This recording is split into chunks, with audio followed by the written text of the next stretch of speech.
me start then by thanking you for inviting me to this symposium. I already find it a very interesting meeting place for different perspectives and experiences, good discussions, very well organized, in a very nice space, I think. So thank you. My talk will be about European experiences with national research evaluation systems. It will be partly based on the experiences I have with giving advice to different countries in Europe, and also on a process we have had for the European Commission this last year, bringing together different countries in Brussels and then talking about experiences with these systems in different countries, creating a kind of mutual learning space. So here's what I will go through today.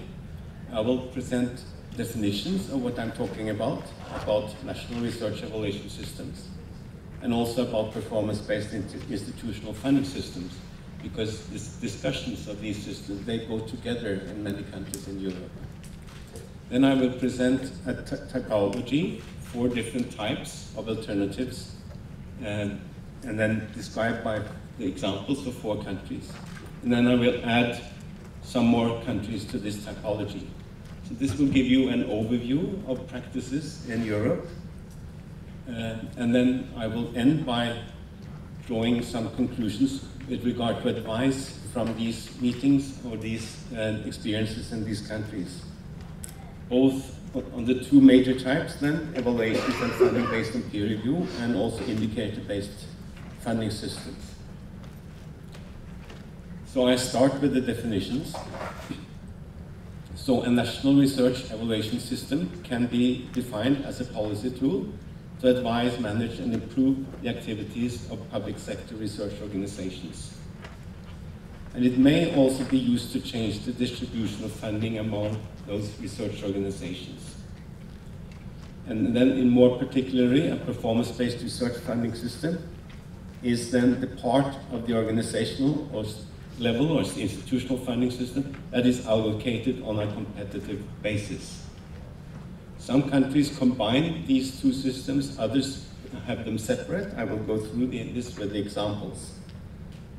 And so in some countries also the evaluation system is not influencing funding. But what I'm talking about all the time here is the right side of this model. So we have the dual funding system, we have the competitive grants, often through research councils, where we have applications for individual funding of programs and projects. And then we have the direct institutional funding, which will be on the state budget. And part of that will be performance-based. And also the evaluations may be related to this institutional structure. So if I add another definition, there's a publication by Diana Hicks from 2012, and she defines performance-based research funding as related to both purposes. So they are research output evaluation used to distribute research funding to universities. This definition reflects the major discussion we have in Europe, where the main focus is on what they do in the United Kingdom.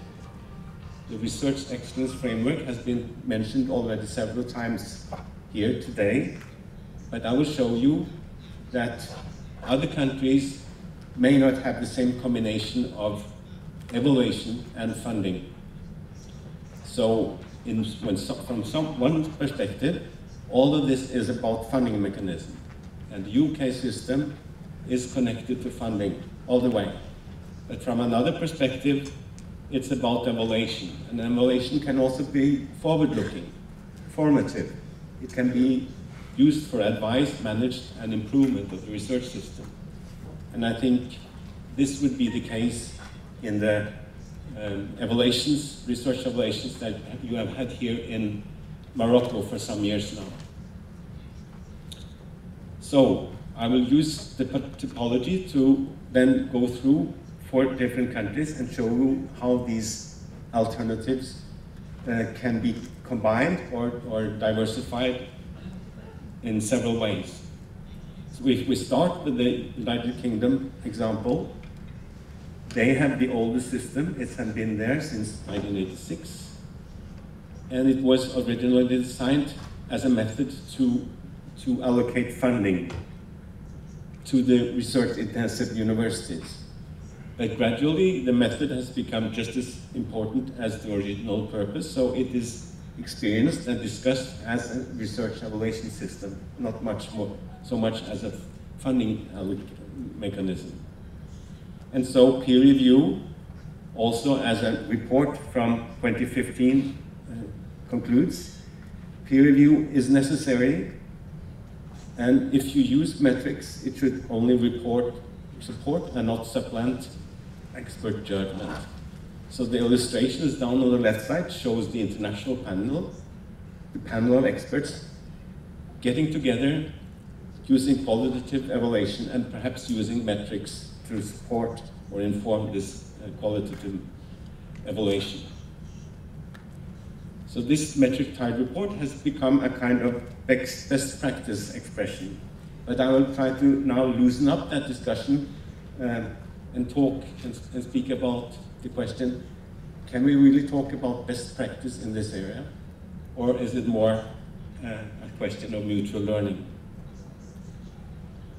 Because in the Netherlands, they also have research evaluation based on peer reviews at intervals of 6 or 7 years. But this evaluation does not have any consequences for the funding. And I think it has been important for the Dutch universities to tell their government that it should not influence funding. It's only there for advice and quality assurance.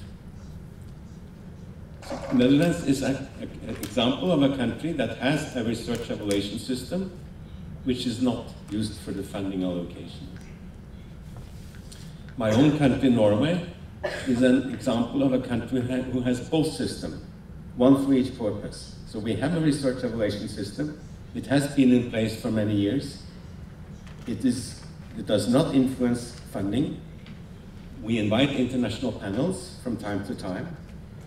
And one of the good things about the system is that we can also use it for thematic evaluations, not only for institutional evaluations.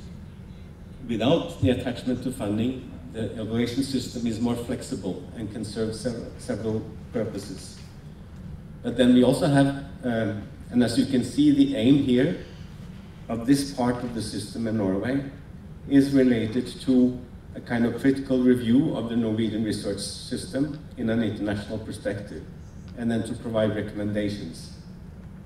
And these panels, they will then partly use bibliometrics, only to inform their decisions.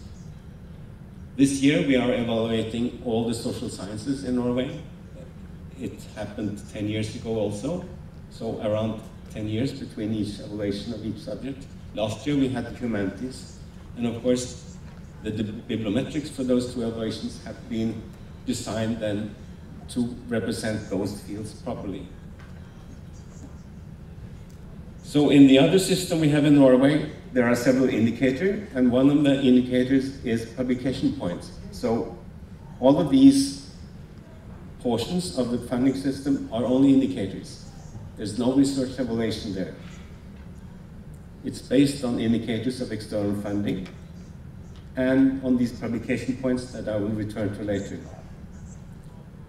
The main part of the budget is oriented towards education, as you can see. Educational activities have much higher weight than research. And a large part of the budget, 69%, is not influenced by funding at all, no by performance indicators at all.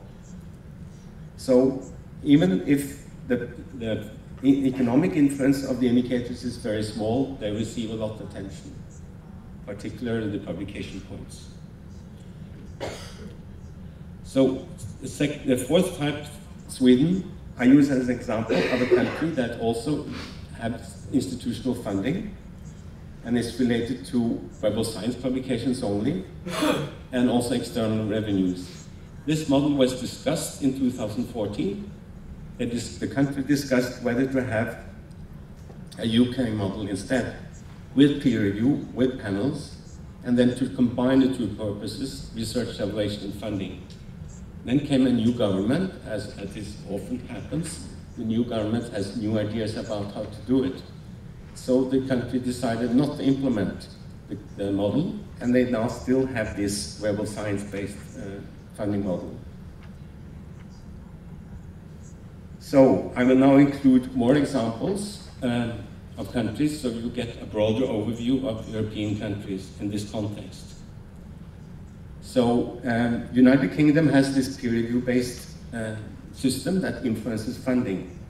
The Czech Republic also has a discussion going now. There is a new model on the table, which is similar to the UK and the Swedish model, but the government has not yet been able to implement it, I think for several reasons.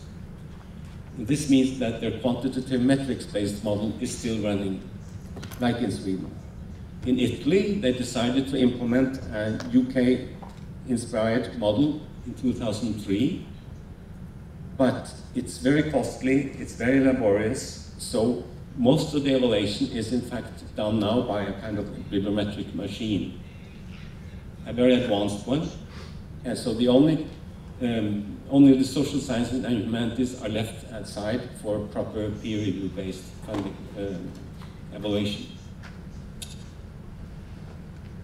But there are relatively few countries that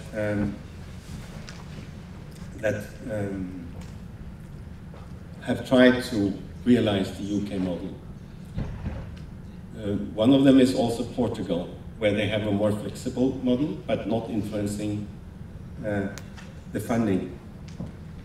So the Dutch model that I presented, which is also one of the systems we have in Norway, is also used in Portugal. But they found out that they would rather have evaluation for advice, and so the units that are evaluated may be departments in different universities coming together to be evaluated. And the flexibility of the model allows for that. So it's only about one purpose: research evaluation. Then, similar to Sweden, Flanders in Belgium until 2009 had a Web of Science-based model. And also Italy is basing its bibliometric model on Scopus and Web of Science only. In these two last countries, Belgium and Sweden, they have, and Italy, are compensating the lack of, particularly the limit coverage of humanities social sciences in Web of Science. So after 2009, there will be a new model in Flanders. I will present it shortly. And as I said, Italy is compensating by having the social sciences and humanities also have different indicators. And the same is true for Croatia, which is not mentioned with an arrow here, but it's the same situation. Scopus and Web of Science are the main information sources about publishing, but they are able to register other publications as well. Then we have the new Flanders model, which was inspired by what we call the Norwegian model, which has also been realized in Denmark and Finland. And as you can see from the figure, we use a kind of complete national database, like the one that was presented this morning that you have in Morocco. So all publication types, all languages are represented. And then we have an indicator balancing the representation of the fields in this database. And we are also able to measure the coverage of Scopus and Web of Science in our database, because we import the publications from them there. And as you can see, the limitations of these commercial databases are mainly there in engineering sciences, social sciences, and humanities, as we all know.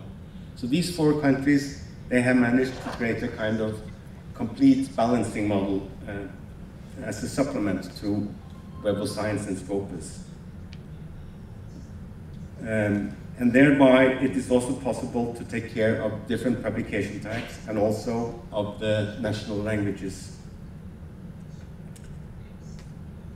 So,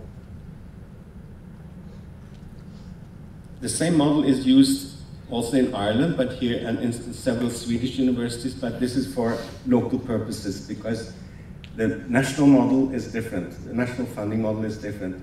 So in Sweden, the universities use this country from the neighboring countries for local purposes because their national model is limited to Web of Science only.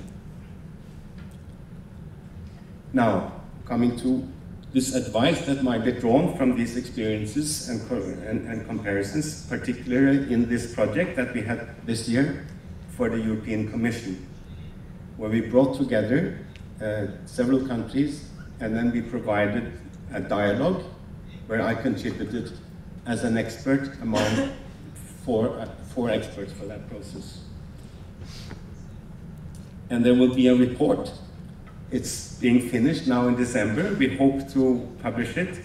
It will be published open access by the European Commission, hopefully within December, or at least at the beginning of next year. And some of what I will say now at the end here is in the report and can be consulted there. So what we learned is that there's really not a question of best practice. So the metric type report that has this conclusion might be the best alternative for the United Kingdom. But institutional funding is based on national taxpayers' money. And all countries have different histories and different contexts for their choice of model. So we see country differences everywhere. And there are differences in the design of the system. And I think these differences should be expected and respected. So in the case of Morocco, you cannot find an ideal model, I think, in any country, because you need to relate to your own situation. But you can have inspiration from talking to other countries. I don't think there's any best practice out there, but we can learn from each other. So more specifically, if you choose to have evaluations based on peer review and also funding, perhaps it's good to listen what is there in the Leiden Manifesto, which was published in 2015 in Nature. It's also open access, and the first principle is, of course, that if you choose to have peer review and panels, then bibliometrics can only be used to support them and not replace them. So it has 10 useful guidelines. I will not repeat them here. It's easy to find the Leiden Manifesto on the web page of Nature. You just search Google for Leiden Manifesto and you will find all those 10 principles. There's even a video going through all the principles, explaining them out there. Then, for indicator-based funding system, I learned from the process, the European process we had this year, that they need kind of other considerations to take care of. So if you choose to fund based on indicators, I have this list of 10 points from you. I will not go through it all, but I mentioned the first one. So use independent expertise and avoid power games when you have a design process. And design indicators in dialogue between the funder and the funded organizations and represent all areas of research in the process. And then remember that economic incentives are inherently strong, so they should not be stronger than necessary. And then again, the data sources try to provide comprehensiveness and a balanced representation of all fields and publication practice. Now, all those 10 points and the explanations will be in the report from the European Commission that will be published soon. So I will not go through all of them here. Therefore, I mentioned this report again. And I also mentioned 2 other publications that I made, and one is about discussing these research evaluation systems across Europe and comparing the British model to the other ones. And another one is a publication on how we created a balanced indicator representing all fields and all their publications. And in that publication, you will also have references to other interesting publications in the field. And if you cannot find them, but I think they are easy to find, you are welcome to contact me, and I will lead you on to the references. So the general advice at the end here is only 4 points. So you should recognize that these systems are necessarily embedded in national context and policies. So you should seek mutual learning rather than best practice. And then, of course, these systems may do harm or they may have positive effects. We see wide differences among countries here. And this will also depend on how you design them and also how you implement them. For example, the speed you take or who you listen to. And then remember that these evaluation systems are only one policy tool. So instead of having all incentives and funding connected to only one tool, rather create an ecology of funding mechanisms and incentives, not to push your own country in only one direction.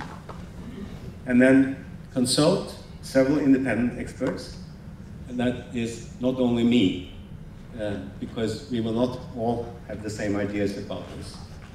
Okay? Thank you very much.